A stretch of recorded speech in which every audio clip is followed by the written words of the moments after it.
इस वीडियो में हम ना रिवाइज करेंगे ट्रेड यूनियन एक्ट को, जितना जल्दी हो सके उतना, और पूरा कंप्लीट करने की कोशिश करेंगे। तो लेट्स गेट स्टार्टेड। सबसे पहले ट्रेड यूनियन एक्ट में रजिस्ट्रेशन करवाने के लिए सबसे पहले कोई भी ट्रेड यूनियन को वैलिड रजिस्ट्रेशन के लिए कितना 10 मेंबर्स ज़रूरी होते हैं। For a trade union to be get registered it requires at least 10 member. मान लेते हैं कि हमारे पास 10 मेंबर आ गए। 10 मेंबर आने के बाद हम क्या करेंगे? 10 मेंबर आने के बाद हम सबसे पहले एक एप्लीकेशन देंगे। किसको? रजिस्ट्रार को। रजिस्ट्रार क्या करेगा? रजिस्ट्रार विद इन 14 डेज अपन को क्या करेगा? इशू करेगा certificate of registration. But during the process of registration जो रजिस्ट्रार है वो देखेगा कि हमारा जो ट्रेड यूनियन हम रजिस्ट्रेशन करा रहे हैं वो properly according to the provision of this act को कंप्लाई कर रहा है या नहीं। दूसरा ये देखेगा कि जो रजिस्ट्रार है वो ये देखेगा कि हमारे ट्रेड यूनियन को रजिस्ट्रेशन करने के लिए कोई दूसरा व्यक्ति ऑब्जेक्शन तो नहीं लगा रहा है। अगर वो ऑब्जेक्शन लगा रहा है तो वो उसे कंसिडर करेगा। If it is in opinion of the that registrar तो वो हमें चाहे तो इशू कर देगा, नहीं चाहे तो अपन एक बार फिर से उस पर अप्लाई कर सकते हैं और हम उस रजिस्ट्रार के डिसीजन के अगेंस्ट अपील भी फाइल कर सकते हैं। ये हुई बात किसकी? रजिस्ट्रेशन की। एंड मान लेते हैं एक बार हमारी रजिस्ट्रेशन जो हमारा ट्रेड यूनियन एक्ट के अंदर हमारा ट्रेड यूनियन हो जाता है रजिस्टर्ड, तो अपन ये डिस्कस करेंगे कि हमको राइट्स एंड लायबिलिटी क्या मिलेगी एज ए ट्रेड यूनियन। ठीक है, तो सबसे पहला जो हमें राइट मिलता है, स्पेशल राइट मिलता है ट्रेड यूनियन को, वो होता है right to draw government attention. अब सपोज मान लेते हैं कि between the management and workers union there is some kind of dispute. So क्या होता है कि मैनेजमेंट जो है ना वो एक कहीं ना कहीं एक बहुत ज़्यादा पावरफुल सिचुएशन में बैठी रहती है as compare to this trade union. So इस एक्ट के अंदर ट्रेड यूनियन को पावर दिया गया है कि अगर आपको कोई भी डिस्प्यूट लगता है ना, तो आप उस चीज़ को, डिस्प्यूट को आप गवर्नमेंट के अटेंशन पे ले आइए। Then government will take part in that dispute between management and the trade union. वहाँ पर गवर्नमेंट भी अपना अटेंशन लेगी एंड गवर्नमेंट भी अपना इंटरेस्ट उसमें पुट करेगी। इसके अलावा ये होता है, दूसरा फीचर होता है परपेचुअल सक्सेशन। परपेचुअल सक्सेशन एक आप लोगों ने कंपनी एक्ट में पढ़ा होगा, इस चीज़ में मैं डिटेल में नहीं जाना चाहूँगा, बट आप ये लिख दीजिएगा कि पहला ये होता है कि गवर्नमेंट के पास राइट रहता है कि वो ट्रेड यूनियन के पास राइट रहता है कि वो गवर्नमेंट का अटेंशन ले सकती है। दूसरा, इसके पास परपेचुअल सक्सेशन है। तीसरा, जैसे कि अपन ने कंपनीज में पढ़ा होगा, कंपनी एक्ट में पढ़ा होगा कि जैसे कंपनी अपने नाम पे आर्टिफिशियल पर्सन होने के बावजूद भी लैंड ओन कर सकती है, वैसे ट्रेड यूनियन भी ओन कर सकती है। इसके अलावा ये है कि ट्रेड यूनियन के पास स्पेसिफिक राइट है कि वो अपने मेंबर से मेंबर फीस ले सकती है। तो कुल मिला के 4 या 5 चीज़ें ही हुई इसकी राइट्स एंड लायबिलिटी किसकी? ट्रेड यूनियन की, कि गवर्नमेंट का अटेंशन विड्रॉ करना, परपेचुअल सक्सेशन है, मेंबरशिप फीस आप वसूल कर सकते हैं, और आप अपने नाम पे कोई भी प्रॉपर्टी होल्ड कर सकते हैं।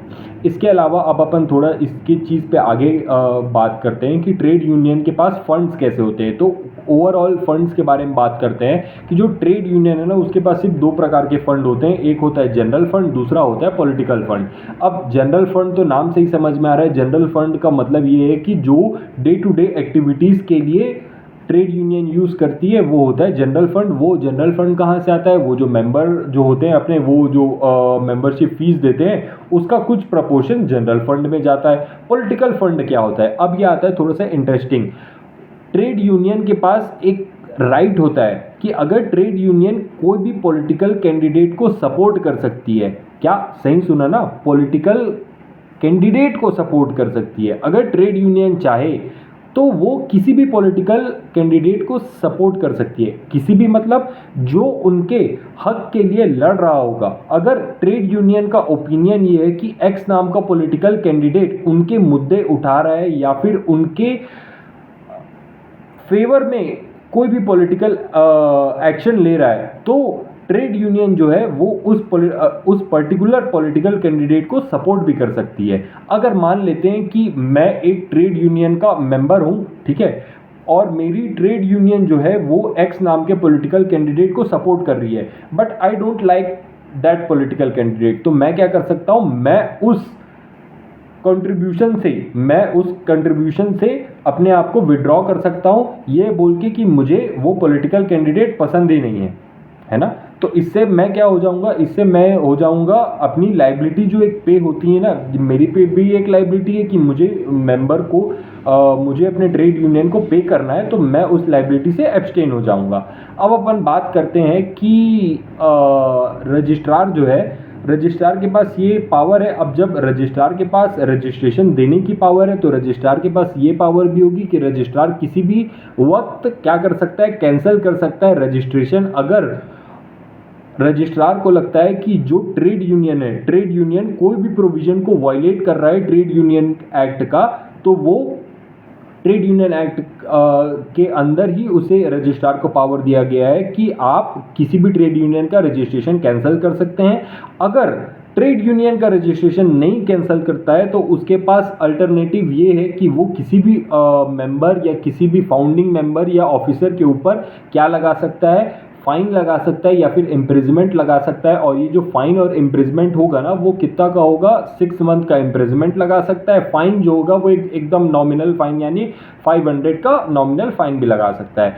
अब यहाँ पास आते हैं एक इसमें इंपॉर्टेंट टॉपिक होता है, वो होता है इम्यूनिटी के बारे में।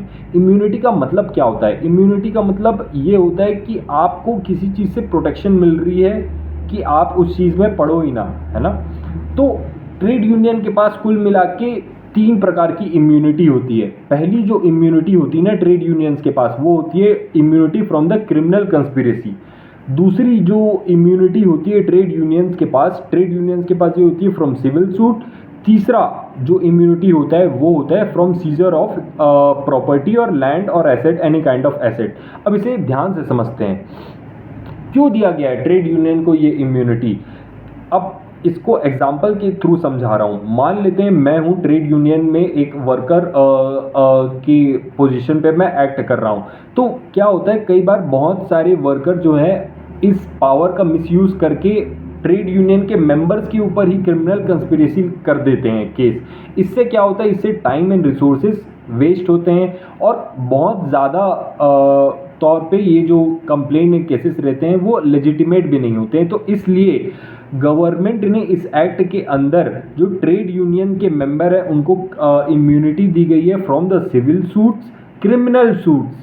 तीसरा seizure of land, seizure of any kind of asset. अब आप सोच रहे होंगे कि ये क्या होता है सीजर ऑफ एसेट्स। तो इसमें क्या होता है, मान लो आपके यहाँ इनकम टैक्स की रेट पड़ी, तो अगर आपके और हमारे यहाँ इनकम टैक्स की अगर रेट पड़ती है तो उसमें क्या होगा, आपकी जो भी प्रॉपर्टी है वो अंडर इनकम टैक्स एक्ट जो ऑफिसर्स हो सकते हैं उनके पास ये राइट है कि वो आपकी प्रॉपर्टी को सीज करके चले जाएं। बट ट्रेड यूनियन के अंदर अगर ऐसा कुछ हो सकता है तो under any provisions of any act, trade union act में ये लिख दिया गया है कि जो ट्रेड यूनियन की प्रॉपर्टी है उसका सीजर नहीं होगा। अब आते हैं अपन थोड़े से इसके मेंबरशिप के बारे में बात करते हैं। मान लेते हैं मैं हूँ एक्स, मैं एक प्रॉपर्टी एक पर्टिकुलर फैक्ट्री में काम करता हूँ और उसी पर्टिकुलर फैक्ट्री में क्या है, एक ट्रेड यूनियन है वाई नाम की, मुझे ज्वाइन करना है। तो मैं कैसे ज्वाइन करूँगा? मेरा ज्वाइन करने का तरीका एकदम सिंपल होगा। अगर मुझे लगता है कि वो जो ट्रेड यूनियन है वो मेरे फेवर में या फिर मेरे इंटरेस्ट को प्रोटेक्ट करने के लिए काम कर रही है, तो मैं बिल्कुल वो उस ट्रेड यूनियन को ज्वाइन कर सकता हूँ। अब अपन बात करते हैं, ये तो हो गई मेंबरशिप की, और बात करते हैं एक्सपल्शन की। बट मेरा एक्सपल्शन जो है वो इतना सिंपल नहीं होगा। मेरे एक्सपल्शन के लिए या फिर किसी भी मेंबर के एक्सपल्शन के लिए जो ट्रेड यूनियन है ना, उस ट्रेड यूनियन को एक स्पेसिफिक प्रोसीजर, एक स्पेसिफिक सिस्टम बनाना पड़ेगा कि कोई भी अगर एक्सपेल होता है मेंबर तो वो सिर्फ उसी प्रोसीजर के थ्रू ही एक्सपेल होगा। ऐसा नहीं हो सकता कि किसी दिन 4 फाउंडिंग मेंबर या 4 कोई भी मेंबर बैठे और मेरे जैसे एक मेंबर को एक्सपेल कर दिया फ्रॉम द ट्रेड यूनियन। ऐसा नहीं होता, उसका एक प्रॉपर प्रोसीजर, एक पूरा प्रोसीजर, एक गाइडलाइन फॉलो करना पड़ेगा किसी ट्रेड यूनियन को। अब अपन बात करते हैं थोड़ा सा ट्रेड यूनियन के इंटरनल मैटर पे रिलेटेड। सपोज किसी ट्रेड यूनियन को अपना नेम चेंज करना है, नेम चेंज कर सकती है ट्रेड यूनियन। तो for the changing of name कैसे चेंज होगा? अब अपन बात कर रहे हैं चेंज ऑफ नेम किसका, ट्रेड यूनियन का। तो सिंपल से एक उसका प्रोसीजर है कि अगर जो टोटल मेंबर हैं आपके, उस टोटल मेंबर में से 2/3 ऑफ द मेंबर एग्री करते हैं किसके लिए, फॉर चेंज ऑफ नेम, तो वो 2/3 ऑफ द मेंबर पास कर सकते हैं रिजोल्यूशन। कहाँ पास कर सकते हैं? अपने घर पे बैठ के तो नहीं कर सकते, पास कर सकते हैं जनरल मीटिंग में resolution 2/3 of the member. And अगर 2/3 ऑफ द मेंबर के फाइल करने से एक जनरल रिजोल्यूशन फाइल हो जाता है जनरल मीटिंग पे, तो जो ट्रेड यूनियन है वो उसका नाम चेंज हो सकता है। एंड जैसे ही ये रिजोल्यूशन हो गया पास, तो इस चीज़ को कहाँ फाइल करना पड़ेगा? उसको रजिस्ट्रार के पास फाइल करना पड़ेगा। एंड रजिस्ट्रार विथिन, वही अपना पुराना रजिस्ट्रार 14 दिन के अंदर उसको कंसिडर करके अपने को क्या दे देगा? नया सर्टिफिकेट दे देगा एंड उसमें हमारा नया नाम रहेगा। ये तो हो गया चेंज ऑफ नेम का प्रोसीजर। एंड इसके अलावा एक और प्रोसीजर होता है, उसको बोलते हैं अमलगमेशन का।